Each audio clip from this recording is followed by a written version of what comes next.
Hey everybody, welcome back to the channel. Mark Burgess here, Big East Bass Fishing. Thanks for checking out another video. Today I thought I would talk about our playing field, okay, which in tournament fishing, that means our local lakes, rivers, ponds, that kind of thing. So I saw a video a few weeks ago, Luke Roth, I believe. I think I'm not sure if I got his last name right. Real short video, real about are we outgrowing our playing field? Are we outgrowing the lakes? Okay. We touched on it. A friend of mine and I talked about this the other day. He's been talking about it for a long time. And about how tournaments are getting tougher and tougher to fish on a weekend. So he's been successfully running a midweek trail for a long time, years and years. Always full, 24, 25 boats. They fish on Wednesdays. They got the lake to themselves for the most part in the summer. Now, I'm from the Northeast, okay? So in Massachusetts, we're not blessed with big water. We have some okay size bodies of water, like Webster Lake, things like that. Quabog is a pretty good sized fishery. Long Pond, Lakeville, it's Freetown actually, but it's 1,700 acres. That's about the biggest lake we got to do our thing. Okay, our playing field. All right. So, are we outgrowing that? I mean, the sport. I mean, what we've all wanted was to grow the sport. Okay, and what's that old saying? Be careful what you ask for. Okay, bass fishing is extremely popular, okay?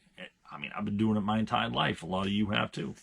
And some of you are brand new at it, so, if you live in, Texas, Alabama, just to name a couple states, yeah, okay, of course, blessed with water. I've been fortunate to fish, the top 100 lakes every year that come out in bass. You look through that every year, every single year I've fished, over half of them, probably 65, 70% of them that are on the top 100, and that keeps changing. But I've been blessed to fish from Canada, Mexico, Maine to California. And yeah, there's a lot of phenomenal bodies of water around the country. Okay. But I'm going to talk about, New England, Massachusetts. We have some great water.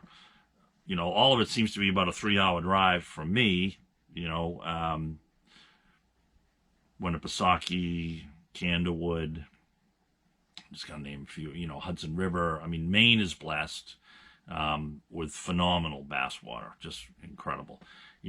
Champlain for me is 4.5, 5 hours, depending on if I'm going to the southern end or the, Plattsburgh end, northern end. Upstate New York, 4 or 5 hours, that kind of thing. So, but right here in Massachusetts, I mean, we're real close to outgrowing, if not already have outgrown our playing field, okay? On a summer weekend, between Memorial Day and Labor Day, it's pretty crowded. It's pretty crowded. You have multiple tournaments, recreational boaters, local guys just that aren't fishing tournaments, fishing, kayak fishermen, that's real popular now. So they're out there, little easier for them to get into places where, I can't get my skeeter, and, they're rewarded with great fishing. But I'm talking about public access, state ramps.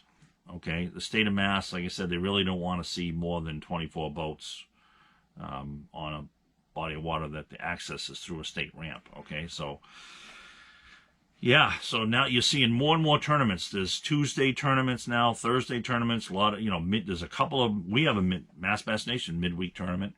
Like I said, my buddy, my close buddy, LB, Louis Bernardo, he's been fishing midweek for a long time, runs a very successful trail.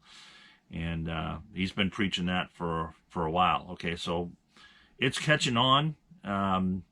you know, like right now, you know, the fishing that I've been doing lately, I haven't been out in a couple weeks, but you know, I think you saw one of my last videos. I was down the Cape, literally the only truck and trailer in the parking lot, the only boat on the lake, and fishing was good.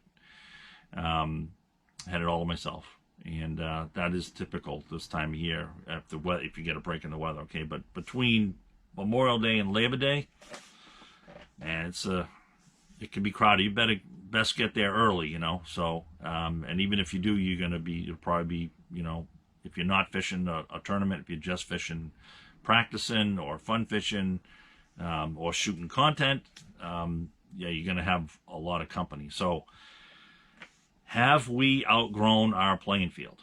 Okay, in a previous video, I mentioned, you know, the high school national championship, 500 boats. They're weighing in, you know, into the wee hours of the night. Teams had to stay 3 hours away, you know, and that's a fact, to get to the tournament venue. So yeah, have we outgrown our playing field? And what, if anything, can we do about it? Like I said, you're going to start to see more midweek stuff, events going on and trails coming up, you know, which I think is good. You're also starting to see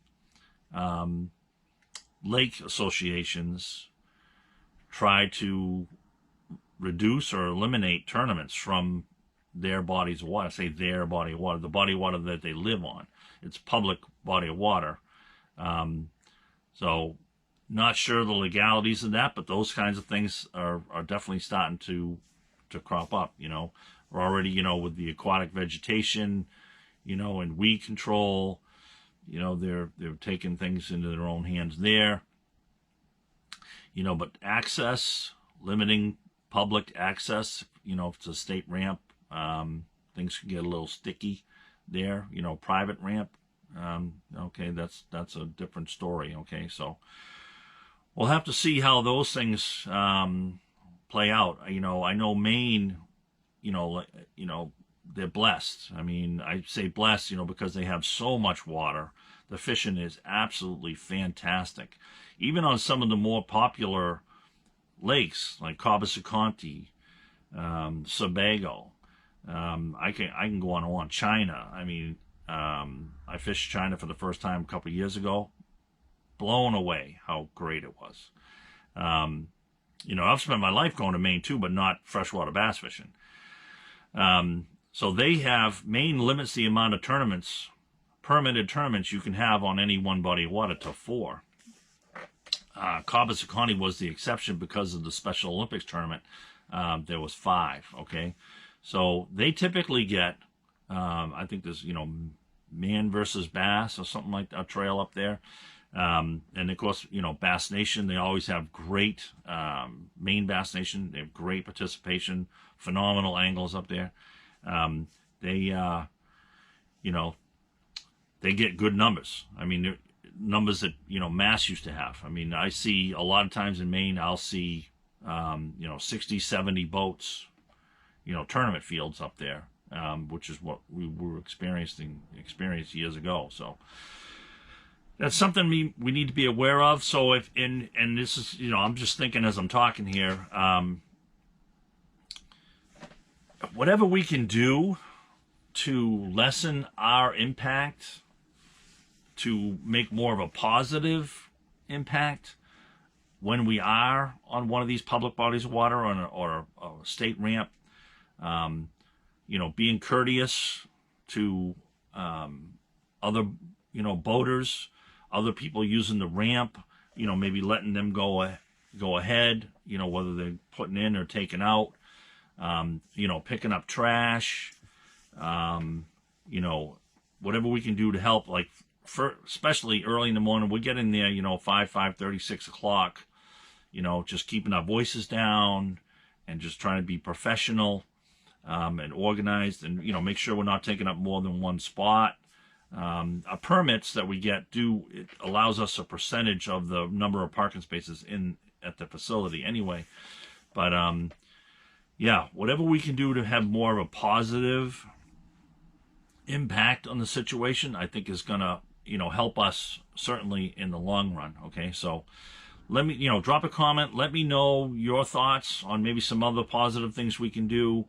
Maybe some ideas, things that, I haven't thought of, regarding, public access and, just being able to continue to use these resources, for the sport that we all love. All right. Appreciate you listening and checking out the video. Don't forget to subscribe and like it, follow it, whatever the format. Greatly appreciated. And thanks for all the support, that you've given me so far. So Mark Burgess, Big East Bass Fishing, and we're going to see you out there soon.